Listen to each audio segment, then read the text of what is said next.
আমাদের ভেতরে যে নফস বসবাস করে, নফসে আম্মারা, যার দ্বারা মানুষ গুনাহ করে, তো এর খাবার কি? এর খাবার হলো পিতামাতার অসম্মান করা, সমস্ত ধরনের গুনাহ, হারাম খাওয়া, মানুষের সাথে ধোঁকাবাজি করা, মুভি দেখা, গান শোনা, এগুলো শেয়ার করা, হারাম রিলেশনে জড়ানো, পরনারীর সাথে পরপুরুষের সাথে কথা বলা, অর্থাৎ যাবতীয় সমস্ত গুনাহের কাজগুলোই হলো নফসে আম্মারার খাদ্য।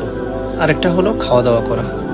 আর যে নফসে মুতমাইন্না আছে, এর খাবার কি? এর খাদ্য কি?